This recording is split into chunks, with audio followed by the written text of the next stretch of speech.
আমি শুধু চিকেন কষা খাই না, সয়াবিন কষাটাও খুব ভালো মতন খাই। হ্যালো এভরিওয়ান, ওয়েলকাম টু আমার নতুন একটা ব্লগে। আজকে আমি দেখিয়ে দেব কি করে আলু দিয়ে সয়াবিন বানাতে হয়। আরে আমি জানি আপনাদের অনেকেরই মনে হতে পারে এটা আবার নতুন রান্না কি। বিশ্বাস করুন, যখন আমি নিজে রান্না করতে পারতাম না, এই ইউটিউবই ছিল আমার সব থেকে বড় রান্না শেখার ভরসা। আমি নিজেই ইউটিউব দেখে দেখে সমস্ত রান্না শিখেছি। তাই যারা বিগিনার্স বাড়ির বাইরে থাকে তাদের জন্য কিন্তু এই রেসিপিটা ফাটাফাটি। আমার সয়াবিন পার্সোনালি খেতে খুব ভালো লাগে না, বাট এখন আমি খাই। তো এই সয়াবিন কষা খুব ইজিলি বানানো যায় এবং খুব তাড়াতাড়িও হয়ে যায়। আর এটা কিন্তু প্রোটিনে একদম ভরপুর।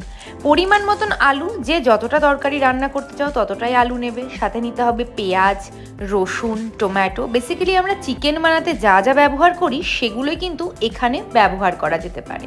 আর রসুন যেহেতু এখন প্রচণ্ড দাম, তাই যতটা পারবে কম ইউজ করো। কিন্তু সয়াবিন কষাতে এমন নয় যে অনেক রসুন লাগবে, পরিমাণ মতন একটা দিলেই হলো। অনেকে এখন আবার রসুন এরকমভাবে ছুলে বেটে রান্না করে না।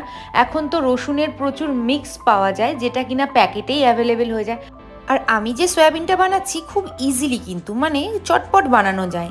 এই মশলাটা যে আমি তৈরি করব, এর মধ্যে দিয়ে দিলাম কিছুটা জিরে, তারপরে শুকনো লঙ্কা দিলাম। হ্যাঁ, আমি বাঙাল, তাই একটু ঝাল ঝাল খেতেই পছন্দ করি। শুকনো লঙ্কা দিয়ে দেবো, আর দিয়ে দেবো এর মধ্যে কিছুটা পরিমাণ মতন ওই যে কেটে রেখেছিলাম পেঁয়াজ, সেটাও দিয়ে দেবো। পেঁয়াজটা একটু কুচি করে দিচ্ছি, যেহেতু অল্প মশলা, যাতে তাড়াতাড়ি হয়ে যায়।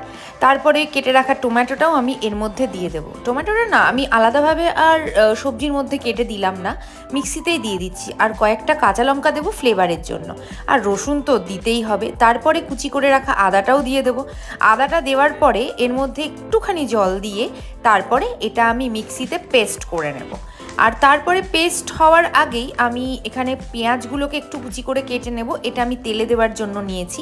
আর তারপরে কেটে নেব আলুগুলো কিন্তু অনেকটা ঠিক আলু পোস্তর আলুটা আমরা যেরকমভাবে কাটি ডুমো ডুমো করে, সেভাবে আমি কেটেছি। তোমরা তোমাদের পছন্দ মতন কাটতে পারো, তবে সয়াবিনের সাইজের যদি আলু হয় তবেই কিন্তু খুব ভালো হয়। আলুটাও আমি পরিমাণ মতন কেটে নিয়েছি। আলু পেঁয়াজ কাটা আমার হয়ে গেছে। আর এই দেখো, সয়াবিনগুলোকে আমি গরম জলে একটুখানি সেদ্ধ করে নিয়েছি। কি ফ্লাফি দেখতে পাচ্ছ, একদম হাত ছাড়া মাংস। মিক্সিতে ভালো করে মশলাটাকে পেস্ট করে নেব, যেহেতু অল্প মশলা একটু সময় নিয়ে পেস্ট করেছি। এবার আমি কড়াইটা গরম হতে দিয়েছি। আচ্ছা, তোমরা অনেকেই হয়তো মনে করো না আমি একরকম কড়াই কেন রান্না করি। আরে বাবা, আমি তো বাড়ির বাইরে কাজের জন্য থাকি, হাজার রকমের বাসনপত্র তো নেই। আর আমি খুব বড় একটা কন্টেন্ট ক্রিয়েটারও নই যে অনেক কিছু থাকবে। তো চেষ্টা করছি আস্তে আস্তে সব কিছু নিজের মতন করে গুছিয়ে নেওয়ার। আশা করি একদিন খুব সুন্দর একটা নিজের রান্নাঘরও হয়ে যাবে। তো এইবার এই তেলের মধ্যে পেঁয়াজ কুচি, জিরে একটুখানি ফোড়নে দিয়েছিলাম, আর তেজপাতা দিয়ে হলুদ, লবণ, লঙ্কা গুঁড়ো, যেগুলো আমাদের বেসিক মশলা, সেগুলো আমি দিয়ে দেবো। ভালো করে এটাকে নেড়ে নেব। নেড়ে নেওয়ার পরেই এর মধ্যে পরিমাণ মতন লবণ তো দিতেই হবে, মানে বেসিক যা যা আমরা দিয়ে থাকি সবজি রান্না করতে গেলে। আর একটু চিনি দেবো, যাতে কালারটাও খুব ভালো মতন আসে। এরপরে কুচি করে কেটে রাখা যে আলুগুলো, মানে ডুমো ডুমো করে যেগুলো আমি কেটে রেখেছি, সেগুলোই এর মধ্যে দিয়ে দেবো। ভালো করে একটু নেড়ে নেব। নেড়ে নেওয়ার পরে এর মধ্যে আমি যে মশলাটা করে রেখেছি সেই মশলাটা দিয়ে দিলাম। তারপরে ভালো করে মশলাটা একটু কষে নেব।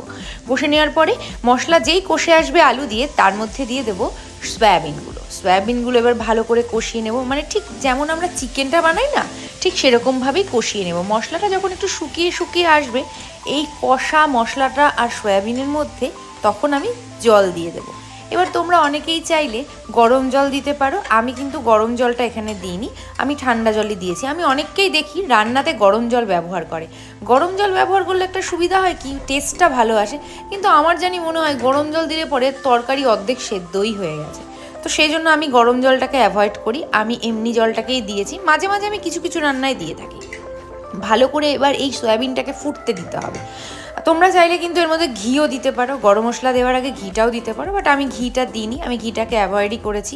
সয়াবিনটা বেশ কিছুটা রান্না হয়ে এসছে, আর একটু হয়ে যাবে এবং ঝোলটাও কিছুটা কমে আসবে।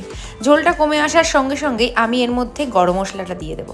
গরম মশলা দেওয়ার পরেই তুমি চাইলে ঘি দিতে পারো। আমি যেহেতু ঘি দিইনি, শুধু গরম মশলা দিয়েই কিন্তু আমি নামিয়ে দিয়েছি।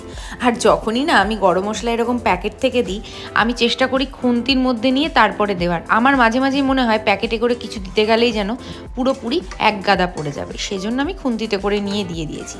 সয়াবিনটা কিন্তু আমার রান্না হয়ে গেছে। আমি এই সয়াবিনটা অফিসে নিয়ে যাই, সবাই কিন্তু বেশ ভালোই বলে। সবারই, আমার অফিসের যত কালিগ আছে সবারই মোটামুটি সয়াবিন কিন্তু বেশ পছন্দের। আমারও এখন তাদের সঙ্গে থেকে থেকে সয়াবিনটা আমারও ভালো লেগে গেছে। আমি সেদিন এটা ভাত দিয়ে খেয়েছিলাম, গরম ভাতে সয়াবিন কিন্তু বেশ ভালো লেগেছিল। তোমাদের রান্নাটা মোটামুটি কেমন লাগলো আমাকে জানিও, আর বাড়িতে ট্রাই করো যারা বিগিনার্স। টাটা।